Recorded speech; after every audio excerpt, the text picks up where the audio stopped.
we going? Are we good? We're speeding? All right, if you couldn't notice, we are at the NADA welcome reception, and it doesn't look like too many of these people had a problem getting in. We didn't know what to expect. Here. Well, and I love everybody. The first question is like, how'd you get here? And the fun stories are crazy. It's great. Yeah, it's become the new how's the weather? Yes. How about this weather? It's like, no, what is your adventure story on how you got here? Yeah. And everybody's got one. What I can tell you is that throughout the afternoon, people have been flooding in. I think 80-something flights have landed in 3 hours. People are coming. They are here. So if you're still planning on wondering if you need to make it, come on and get here. Today's been just an awesome day. Hugging necks. We're already seeing people out here, and we found someone. We found somebody wandering around the streets. We were like, hey, come on inside, have something to eat. And here he is, Mike Stanton. He doesn't even know what we just said. All right, so the show is on. The snow will not stop the automotive retail business. And what are you guys looking forward to over the next couple of days? Yeah, absolutely not. There was never a thought of cancellation. The show has always been on. We knew people would show up. We've heard great stories of people getting here. We appreciate all that. But I've been working for dealers for, gosh, almost 30 years now. And no surprise. Yeah, never a doubt that people would show up. They'd be excited. It's a resilient bunch. And what are we excited about? Excited about everything that is NADA. Right? The opportunity to network, the opportunity to talk to our manufacturers. We're still hoping some of those guys are going to make it. And of course, the exhibit floor. It looks great. I mean, I walked through it earlier today. We're getting there, and we're just excited. I just want to take a moment.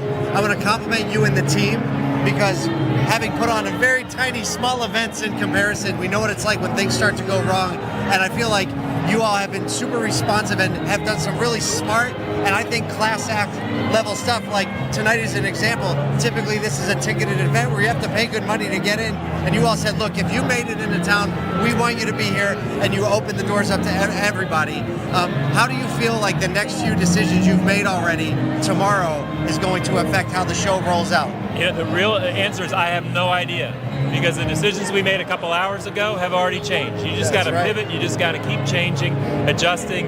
The one call I've weighed in on today, this is, I think, option D, or plan D, we had A, B, C, and D, was let's just get everybody inside. Yeah. It's much warmer out there, but it's still better to be inside right now. But it's going to be in the 60s by Saturday. So it's been a crazy week. I saw that before we packed, and I was like, I'm not bringing a coat. I hate traveling with a coat, and I've already been through the hardest part now. Yes, right, exactly. 60s are coming. Yep. You mentioned the OEMs. One of the things that you stated and has been stated throughout this week is that you're going to be really intentional about how you approach some of the OEMs and their direct sales initiatives. Can you tell us a little bit about what you're hoping to accomplish with some of those conversations the next couple of days? Well, we're still pressing both Honda and VW, and both manufacturers have put a call in saying that they're not going to make the trip to New Orleans, which is very disappointing. Right in line with this ridiculous idea that you would compete with your dealers that have put you on the map here in the United States, dealers that have invested in facilities, real estate, people, built a customer base for these manufacturers, and the idea that they would make new product under a different name, but it's still under the same umbrella, that would compete directly with their dealers is really it's unconscionable, and it's going to be challenged. And our board has told me that we'll find the right places, and that the NADA will support it emphatically. That's awesome. I just think they heard the story where you were going to stand outside the make meetings and answer questions to the press, and they were like, you know what? I think we're not going to show up. They were afraid. Well, I was going to be stationed right outside the franchise meetings. I know. You said it. Well, here's the thing.